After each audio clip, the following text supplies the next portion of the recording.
So if we could just start off, Adele, by you introducing yourself and the company that you work for and your role, that would be really good. Thank you. No problem. Yes, my name's Adele Curry, and I am the head of people and culture at Golden Lane Housing, which is a housing association for people with learning disabilities. So we help people with learning disabilities live independently.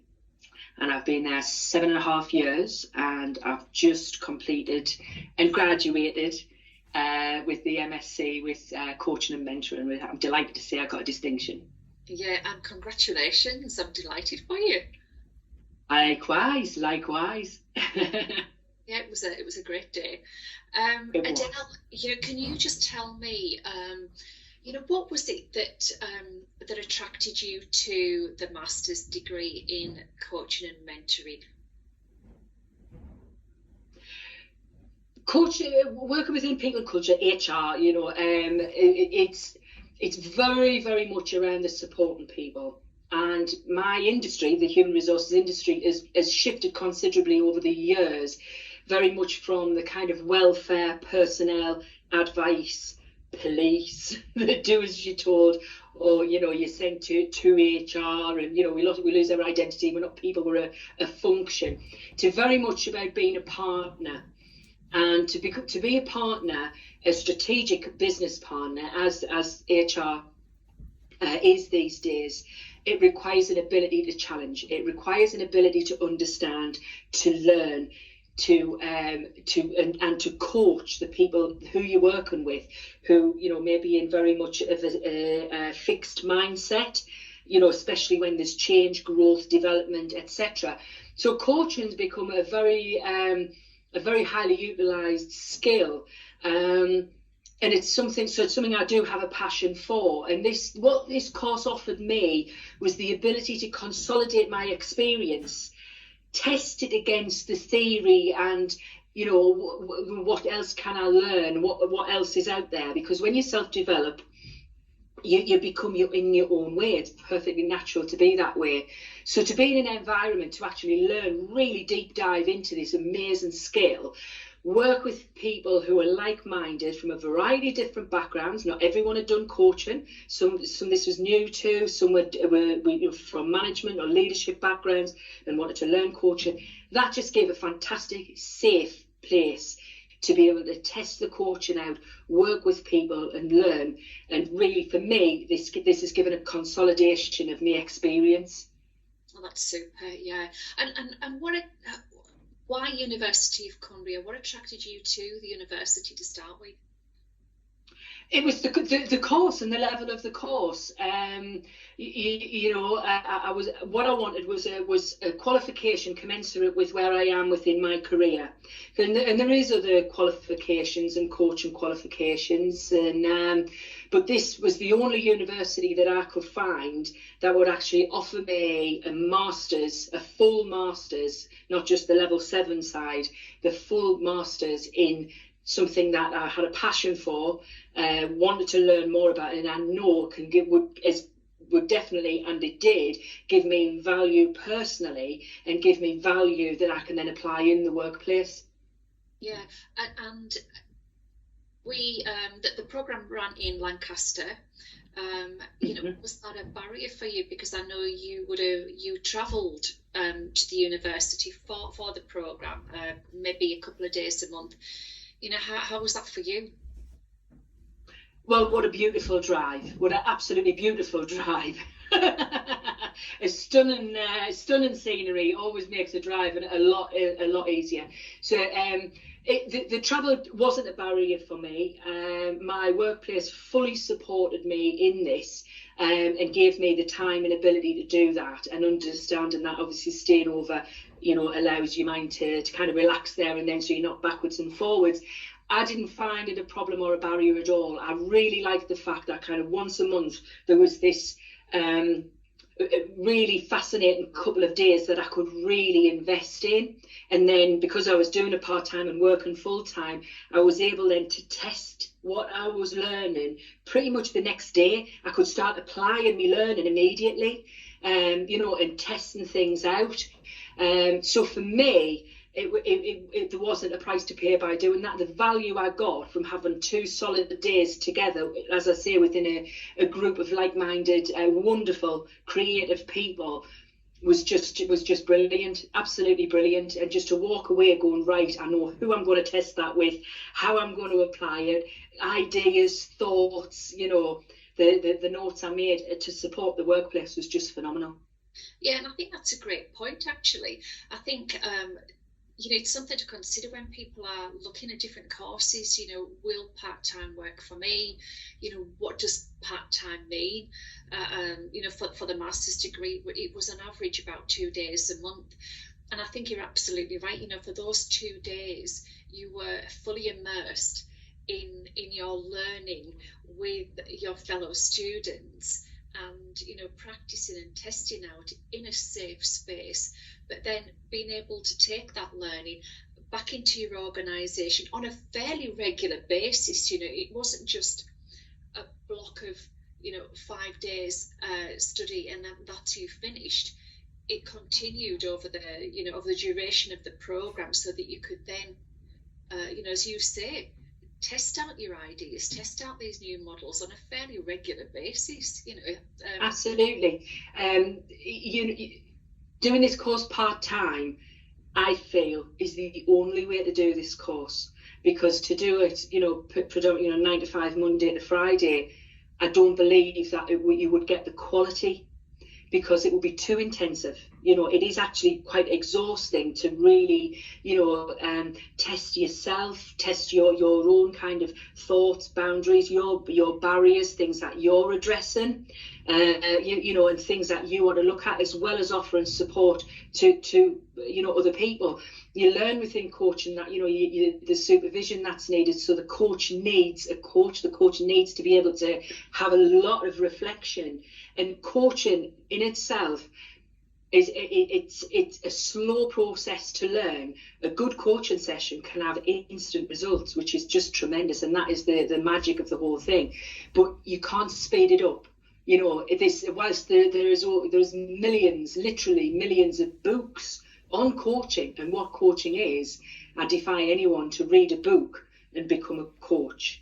Coaching, to learn to be a good coaching mentor, this is what this course gives you, is it gives you time.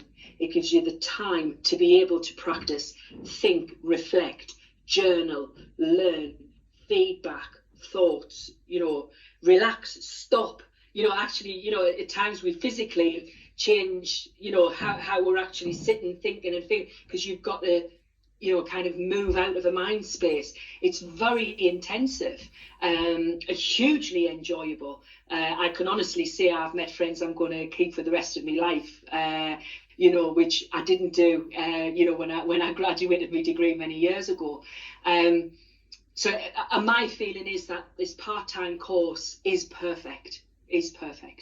Great, thanks, Adele. And what have been the benefits of this course for you personally? For me personally, aside, as I say, for making a fantastic network of incredibly talented coaches that I now, feel very, very close to, it has enhanced my coaching ability. It's given me different techniques to apply different methods of coaching. It's allowed me to freely practice my reflexivity, to explore and learn, because I feel safe in the knowledge that I've learned, to be able to apply the new learning. There's a very powerful module called transformative learning, which is where you take something about yourself and you go through that transformation yourself, so it's very, very much about reflecting your own learning, which is life-changing. It's very much about looking at yourself. The support network around it is brilliant. When you're learning something like this, psychological safety is absolutely paramount. And I know, and I felt that within the course, within the support from me peer students, as well as from the lecturers. And it was just brilliant to be able to openly ask anything, because that psychological safety was there. No question was a wrong question. And I think that's brilliant. Yeah, it was great. do you, or what do you think the the plus points or the benefits of the course and of your newfound skills are to the organisation that you work with? Because I think they supported you on this journey, if you like. How have they benefited from these these new skills? Well, thankfully, I work for quite a forward-thinking company, and our chief executive has a coach. So he himself knows the value of a coach.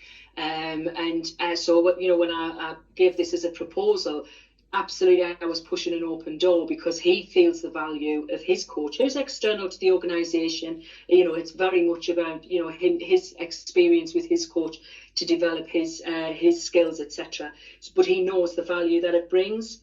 And I managed expectation with my executive team peer group. And I managed the expectation about what I was learning, how I was learning, and how I was going to be applying it. And also managing that expectation with people who see me and my team in a position of problem solving. I'll give you a problem, now fix it. One of our catchphrases now, is that that's a fascinating issue and problem. What's your plan? And that's just such a powerful comeback to engage, and quite often people don't even know they're being coached. Just very simple questions. Well, that's fascinating. What are your options available to you? What can you do? What can't you do? If you could do anything, what would it be? And just very simple questions start people unwinding and thinking about their problems and where they are and their solutions. Importantly, their solutions. And so this isn't about a massive shake off of I'm going to be completely unrecognizable by doing this. As I say, it was a consolidation of a lot of my experience, but it gave the confidence and in applying the reflexivity and testing different theories and different methods. And the organisations benefited from that. We got one of our leadership competencies changed to being outcome focused and solution orientated. So we've got management now thinking about solutions instead of throwing problems around. So it has changed the mindset to a lot more positive and a lot more creative solutions out there, as well as better communication.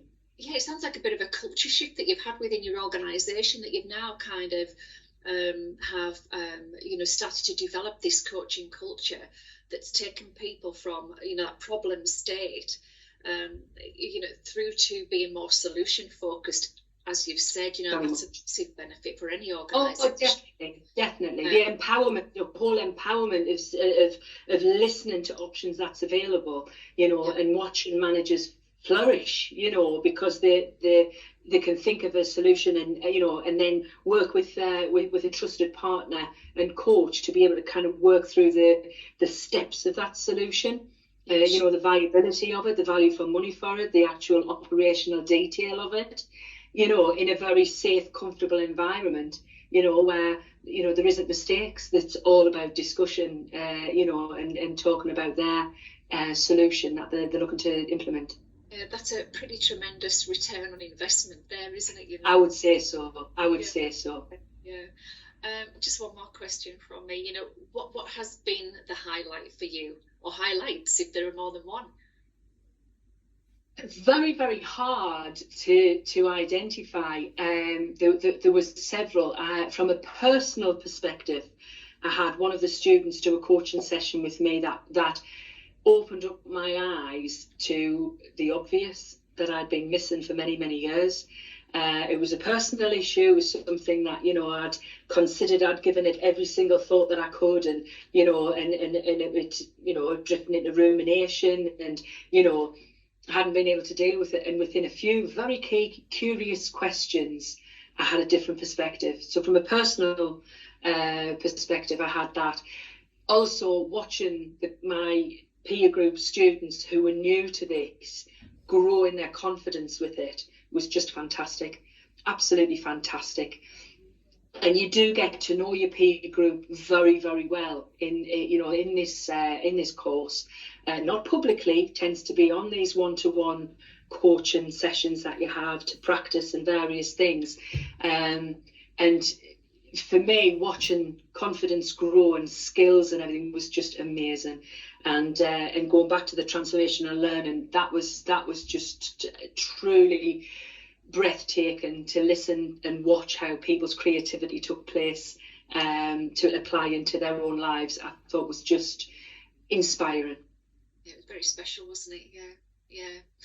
And you graduated at Carlisle Cathedral. I did, yes. Yes. What was your day like? How was that for you? It was just brilliant. It was brilliant. It's the last couple of years has been so challenging with COVID, and we've all throughout the world have had to make concessions, some heart-rending concessions in some cases. And so when it's a case of obviously there's no graduation, you just have to go, I suck it up in the grand scheme of things. It's a shame, So for the university to care enough to say, no, we're going to catch it up, I felt so valued by the university for doing that. I felt like I mattered. I felt like I was one of the university's cared for people, that they didn't want to say it. It was perfectly valid to say, I'm really sorry, you can't graduate. I'm really we were in a pandemic. It was disappointing, but as I say, in the grand scheme of things, you go, I understand. So to then get an email through to say, no, we're doing it, we are going to catch up all those people, I just felt so valued. So being there in the day with my wonderful group of friends, to stand up and be awarded, it was just one of the most proud days of my life. It really was.